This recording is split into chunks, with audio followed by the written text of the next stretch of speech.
చూస్తున్నాం వైసీపీలోకి ముద్రగడ పద్మనాభం వెళ్తున్నారంటే అవుననే సందేహాలు వెలువెత్తుతున్నాయి.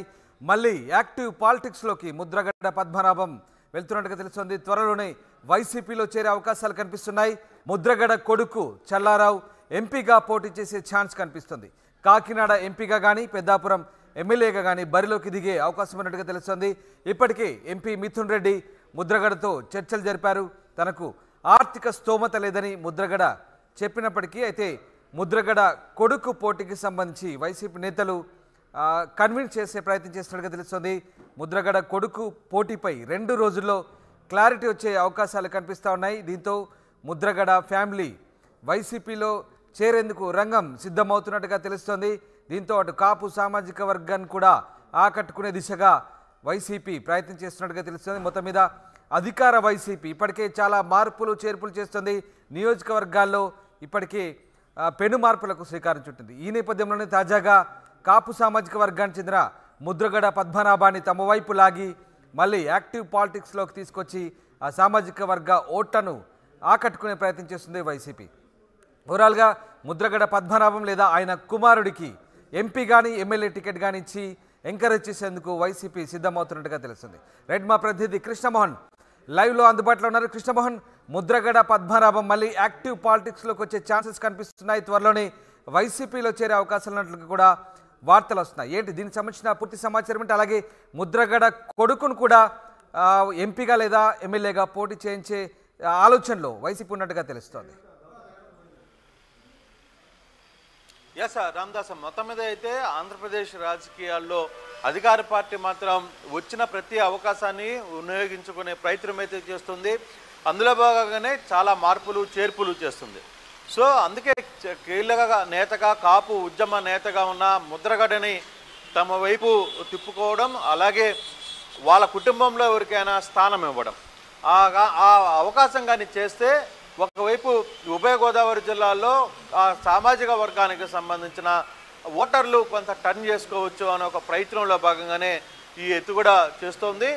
ఆల్మోస్ట్ ఆల్ ఇప్పటికే ముద్రగడ పద్మనాభంతో మాట్లాడారు. కాకినాడ ఎంపీ నుంచి మీరు పోటీ చేయగలరా అని అడిగినప్పుడు ఆయన ఒకటే చెప్పారు. ఆయనైతే చాలా క్లియర్గా చెప్తున్నారు, తాను కానీ తన కుటుంబం కానీ ఇప్పుడున్న ఎన్నికల్లో ఇన్ని కోట్లు ఖర్చు పెట్టి ఎలక్షన్ చేసే పరిస్థితి లేదు, తన వద్ద అంత ఆర్థిక స్తోమత లేదు అని చాలా క్లారిటీగా చెప్పారు.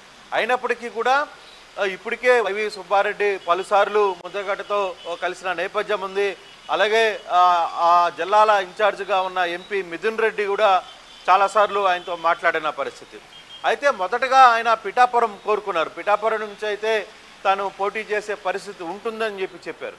అయినా పిఠాపురంలో ఇప్పటికీ వంగా గీతాని తెర మీదకి తీసుకుని వచ్చిన నేపథ్యంలో సో మరి ఆల్టర్నేటివ్ ఉన్న నేపథ్యంలో పత్తిపాడ లేకపోతే పెద్దాపురమా అనే ఈ 2 విషయాల మీద కొంత చర్చ అయితే జరుగుతోంది.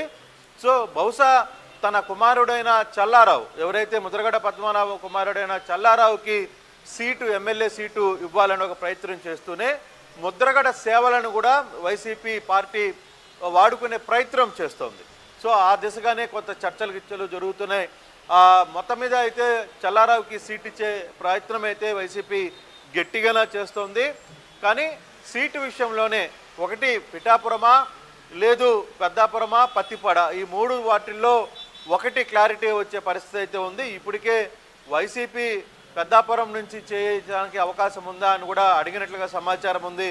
సో మరో 2 రోజుల్లో దీనికి సంబంధించిన పూర్తి సమాచారం అయితే రాబోతుంది, ఒక క్లారిటీ కూడా రాబోతుంది. బహుశా ఈ 2-3 రోజుల్లో కూడా ముద్రగడ పద్మనాభంతో పలు కీలక నేతలు కలవబోతున్నట్టుగా కొంత సమాచారం తెలుస్తోంది. ఉదయం కూడా ముద్రగడ పద్మనాభంతో మాట్లాడినప్పుడు ఇప్పుడున్న రాజకీయాల్లో ఆర్థికపరమైన అంశాలు చాలా కీలకంగా ఉన్నాయి. ఫైనాన్షియల్ లేకుండా ఎంపీలకి కోట్లు కావాలి, ఎమ్మెల్యేకే దాదాపుగా కొన్ని కోట్లు అవసరమయ్యే పరిస్థితి కనబడుతుంది. అంత ఆర్థికపరమైన స్తోమత తన వద్ద లేదు అని చెప్పి ఆయన క్లారిటీగా చెప్తున్నారు. నిజంగానే ఆయన దగ్గర అంత స్తోమత లేదు, కాకపోతే అది పార్టీ వ్యవహారాలు మేము చూసుకుంటాం, ఆ మిగతా కథ అంతా మీరు రంగంలో దిగండి అని నచ్చజెప్పే ప్రయత్నం అయితే చేస్తోంది వైసీపీ. బహుశా 2-3 రోజుల్లోనే ఒక క్లారిటీగా వచ్చే పరిస్థితి అయితే ఉంది. ఇంకా పిఠాపురం విషయంలో కాకినాడ ఎంపీగా ఉన్న వంగా గీతాని తీసుకుని వచ్చారు, అది ఇంకా క్లారిటీ అయిపోయింది, బట్ అఫీషియల్గా ఇంకా డెసిషన్ రాలేదు. సో ఈ నేపథ్యంలో ఈ 2-3 రోజుల్లో కొంత కొలిక్కి వచ్చే పరిస్థితి అయితే ఉంది. ముద్రగడని వైసీపీలో నుంచి బరిలోకి దించడం ఎలా ఉంటుంది, కాపు సామాజిక వర్గం మొత్తం కూడా కొంత మనకి సహకరించే పరిస్థితి ఉంటుంది.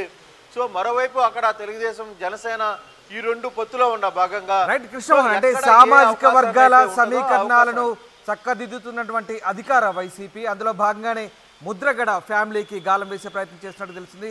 ఒకవేళ ఆర్థిక స్తోమతకు సంబంధించి కూడా పార్టీ తోడ్పాటు అందిస్తుంది, ఎంపీగా కానీ ఎమ్మెల్యేగా కానీ పోటీ చేయమని కన్విన్స్ చేసే ప్రయత్నం చేస్తుంది. సో ఈ నేపథ్యంలో మరి వైసీపీ ప్రతిపాదనను ముద్రగడ ఫ్యామిలీ ఒప్పుకునే అవకాశాలు కనిపిస్తున్నాయి. అలాగే వైసీపీ నేతలు ఎంత మేరకు సక్సెస్ అయ్యే ఛాన్స్ ఉన్నాయి దీనికి సంబంధించి?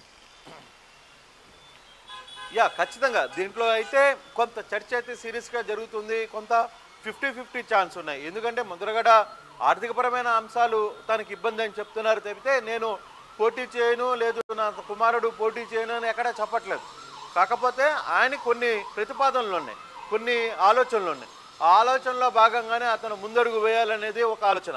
సో ఆయనకు కూడా రాబోయే ఎన్నికలు ఏ విధంగా ఉంటాయి, ఏ విధంగా ప్రజలు ఎవరి వైపు ఉంటారు, ఎటువైపు రాబోతున్నారని కొంత సమాచారం ఒక సీనియర్ నేతగా, మాజీ మంత్రిగా, ఒక ఉద్యమాన్ని నడిపిన కాపు నేతగా అతనికి అన్ని సమాచారం అతని దగ్గర ఉంటుంది. కానీ అతను తొందరపడి బయటకి